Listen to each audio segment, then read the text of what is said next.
ये बात है 1947 के बाद की, जब सच में किसी ने पाकिस्तान की अदालत में श्री गुरु नानक देव जी पर केस कर दिया था। और फिर कैसे ये केस सेशन कोर्ट की सुनवाई से लेकर हाई कोर्ट और फिर सुप्रीम कोर्ट तक पहुंचा। असल में ये सारा केस 19,000 किले की जमीन को लेकर था, जिनके कागजी मालक श्री गुरु नानक देव जी खुद ही थे।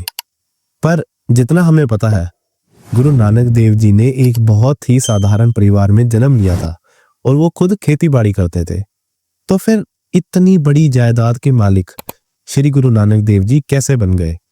और ऐसा क्या हुआ कि गुरु नानक देव जी के ज्योति जोत समाने के 400 साल बाद किसी को उन पर केस करना पड़ गया? असल में ये सारा मसला बहुत सदियों पहले शुरू होता है। मतलब कि ये बात की शुरुआत होती है 1295 से लेकर 1315 में, जब अवधी खिलजी जैसलमेर के एक इलाके में लगातार रोज ही हमले करता है। तो इन हमलों को फेस करने के लिए 3 तरह के लोग दिखते हैं। पहले, जो जैसलमेर छोड़कर वहां से चले गए। दूसरे, जो उनके आगे सर झुकाकर इस्लाम को कबूल कर लेते हैं। और तीसरे वो होते हैं जिनको अपनी जान से ज्यादा अपनी अनक प्यारी होती है, जिन्होंने खिलजी की फौज का मुकाबला डटकर किया था। और इन्हीं मुकाबला करने वाले सूरवीर योद्धों में से एक था राजा जैसलमेर का पुत्र राणा राय।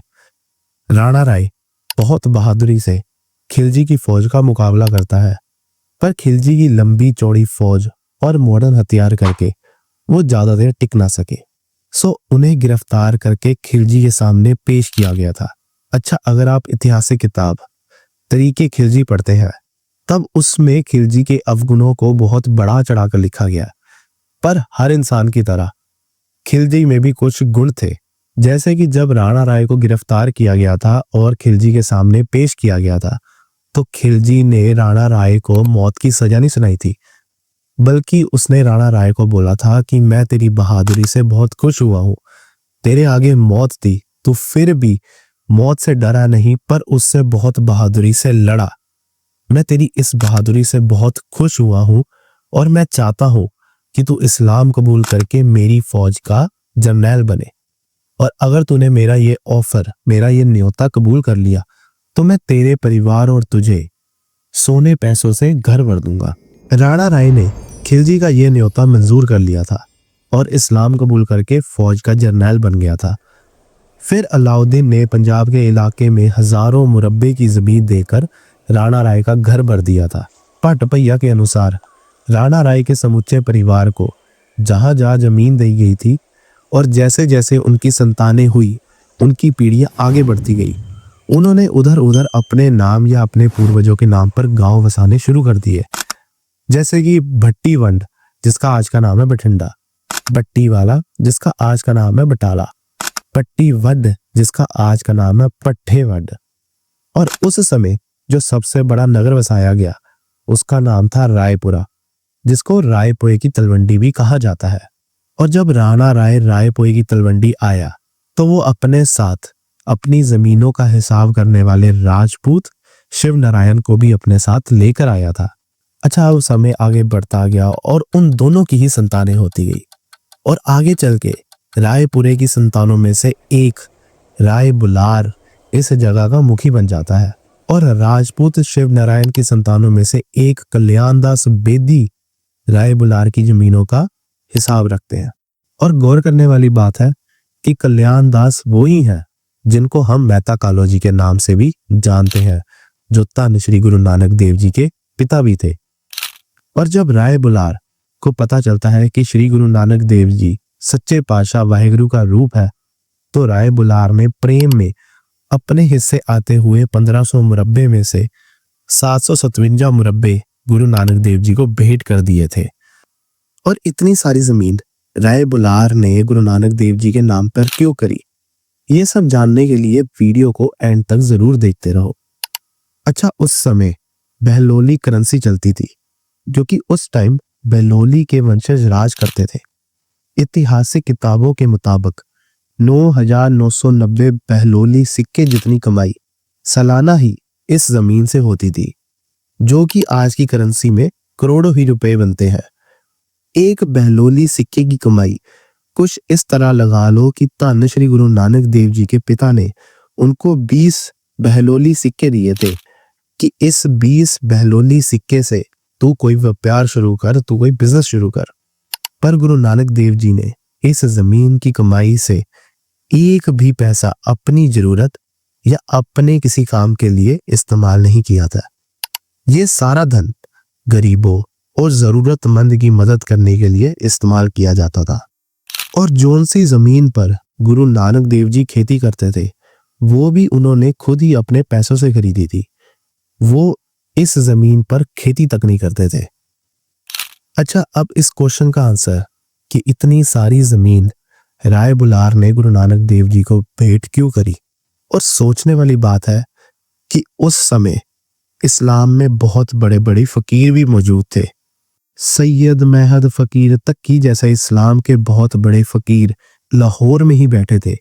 फिर भी राय बुलार ने इतनी जमीन गुरु नानक देव जी को ही क्यों भेंट करी। तो इसके पीछे कहा जाता है कि एक बार राय बुलार अपनी जमीन अपने इलाके में गेड़ा लगा रहा था तो वो देखता है कि धन श्री गुरु नानक देव जी खेती बाड़ी करके एक पेड़ की छांव में लेटकर विश्राम कर रहे होते हैं। तो वहां खड़ा होकर वो देखता है कि सारे पेड़ों की छांव सूरज की दिशा के अनुसार बदलती रहती है, पर जिस पेड़ की छांव के नीचे गुरु नानक देव जी विश्राम कर रहे थे उस पेड़ की छांव वहां की वहां ही रहती है, सूरज की दिशा के अनुसार नहीं बदलती। ये देखकर राय बुलार समझ आता है कि धन श्री गुरु नानक देव जी खुद खुदा के एक रूप है जिनके ऊपर काल वक्त जैसी चीजों का असर नहीं होता। और उस समय राय बुलार एक बहुत बड़ी मुसीबत से भी गुजर रहा था। 41 साल के होने के बावजूद भी राय बुलार की कोई संतान नहीं थी। संतान की आस में उसने बहुत पीर पैगंबर के आगे सिर झुका रखा था, पर कहीं भी उसका फायदा नहीं हुआ। पर धूप की छांव वाली घटना देखकर वो समझ गया था कि इसी दर से उसकी झोली भर सकती है।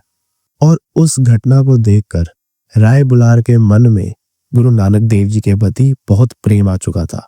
और हुआ भी ऐसा ही था। सतगुरु गुरु नानक देव जी की कृपा से थोड़े समय बाद ही राय बुलार के घर पुत्र ने जन्म लिया।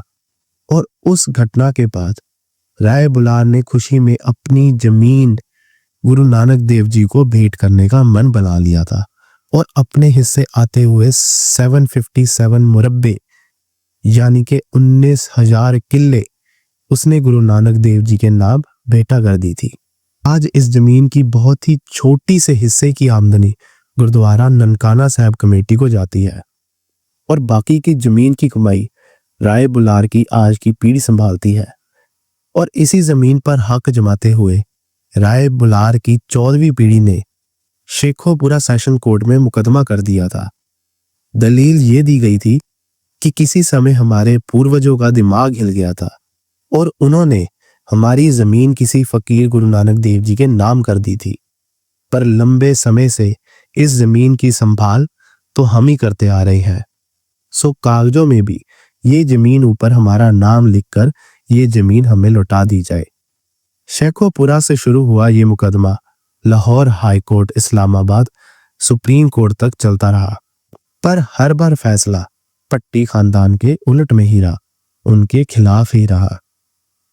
आखिरकार एक समझदार जज ने पट्टी परिवार को कहा कि अगली सुनवाई में अपने साथ बुजुर्गों को लेकर आना। और अगली सुनवाई में जज ने साफ साफ समझाने की कोशिश करी कि तुम जितनी बार भी अपील कर लो, पर यह जमीन तुम्हारे नाम नहीं हो सकती, क्योंकि तुम्हारे पूर्वजों ने खुद अपनी मर्जी से ये जमीन श्री गुरु नानक देव जी को भेंट करी थी। फिर भी ना कभी गुरु नानक देव जी ने, ना कभी उनके पुत्रों ने और ना ही कभी उनके सिखों ने इस जमीन पर अपना हक जताया। आप सब इस जमीन पर खेती करके इस जमीन की कमाई ले सकते हो और ले भी रहे हो और इसकी संभाल भी कर रहे हो, पर मैं सुप्रीम कोर्ट का जज होते हुए भी इस जमीन को तुम्हारे नाम करने का फैसला नहीं दे सकता। ये जमीन गुरु नानक देव जी के नाम पर थी और उनके नाम पर ही रहेगी। जज साहब और बुजुर्गों के समझाने पर पट्टी खानदान को ये बात समझ आ गई और उन्होंने फाइनली अपना केस वापस ले लिया। और ये था गुरु नानक देव जी के साथ जुड़ा हुआ इतिहास जो बहुत ही कम लोगों को पता है। सो इस वीडियो को ज़्यादा से ज़्यादा शेयर करके अपने परिवार में भी इस इतिहास का वर्णन करो और वीडियो के नीचे कमेंट करके हमारे पेज को सपोर्ट ज़रूर करो।